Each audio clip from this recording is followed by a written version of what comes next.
You know, because in my mind, I'm like, well, if I'm called to a ministry of I know. I don't really have to declare it. I don't have to go to seminary. I don't have to get up and do a trial sermon. I can just be so people that I come across. Right. Now I'm all right. Can I get first, identify yourself. Are you a seeker, starter, returner, bench warmer? And then maybe share kind of where you found yourself in the story. Can I get one person to share? I will share with my group that I'm more so the type that's learning to wait on the Lord. There's certain things that go on in your life, especially like with your kids or with your family, when you know they know the right things to do, and you want them to, you know, do it right then. But it doesn't happen like that. You know, you just have to wait and let the Lord work it out. I am a returner. And I said for me, I think I'm seeing the wind. I've been praying for a long time, you know, God, what is it you want me to do? What would you have me to do? And he's told me. And he's confirmed it. You know, and I'm still sitting there like, can you confirm again? Can you tell me in Spanish? Can you put it in writing?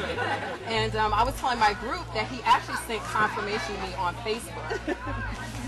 And I was like, oh my gosh, God is on Facebook. He's one of my friends. But, you know, I think I'm in that place where it's kind of like the writing's on the wall at this point. There's nothing left to do but for me to take that step. And I'm looking at the wind. You know, I'm just totally not focused on where.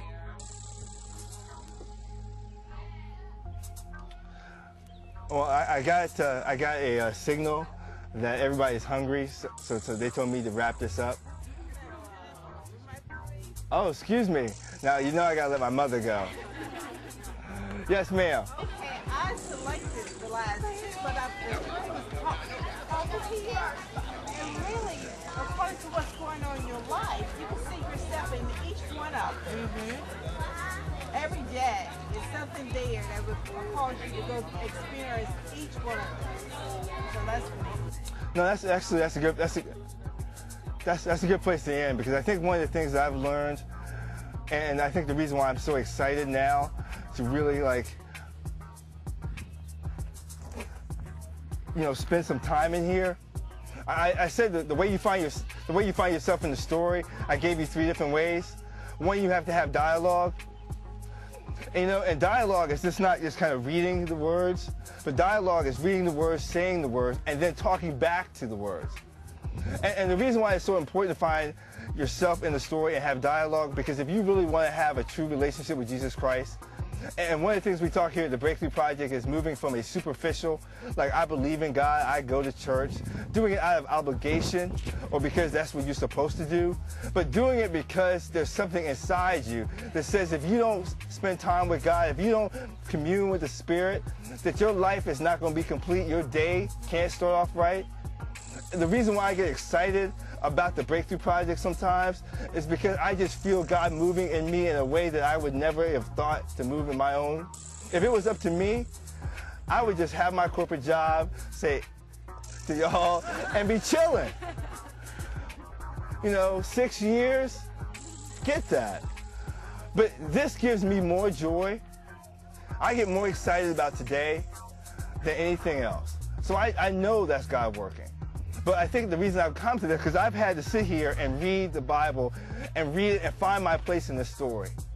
And ask God, I'm like Peter. I'm sinking and I am afraid. I don't know how the heck I got out here in the middle of this ocean, and I don't know how the heck I'm going to get back to the boat. And then sometimes, like my mother says, I read the story and I'm like the people sitting on the boat. You know, I'm in my boat of comfort. I'm in my boat of success. I'm in my boat of addictions. I'm in my boat of safety. I'm in my boat of trying to please my parents. And I'm not going to get out my boat in order to do what God wants me to do, no matter what God says. Maybe I'm the only person who has that kind of conversation. But then if you really want to have a relationship with God, you kind of have to wrestle with God a little bit. And God is okay with that. And the other thing is, God is okay with you being very transparent.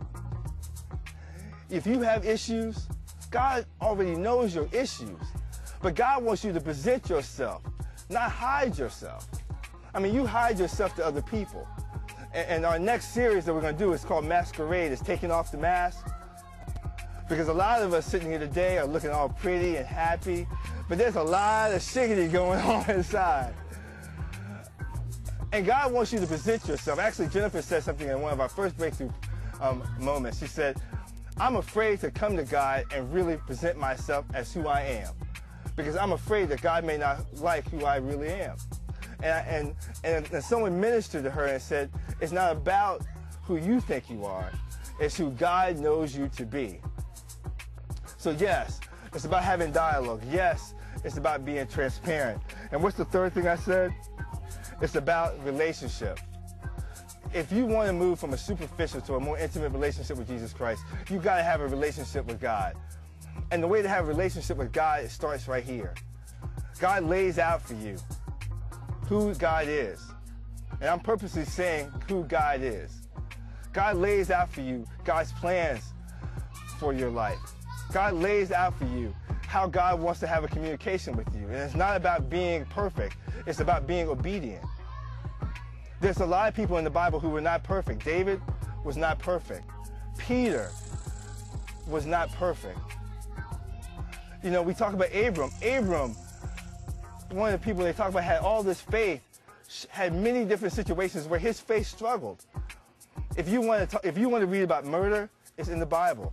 If you want to read about sex, it's in the Bible. There's nothing that you do, there's nothing that you're going through that you can't find here. So whenever you think that you can't find your place in this book, you can. And the reason why this book is a living document and it breathes every day and there's new ways, my mother was right. Every time I open it up, I always wonder how preachers can preach a certain sermon from a certain passage and 5 people can preach and it always comes out differently, because I believe the Bible speaks to us in different ways. So if you haven't, if you yearn to have that kind of relationship, if you yearn to feel whole or feel complete, if you yearn to not worry about fear or doubt,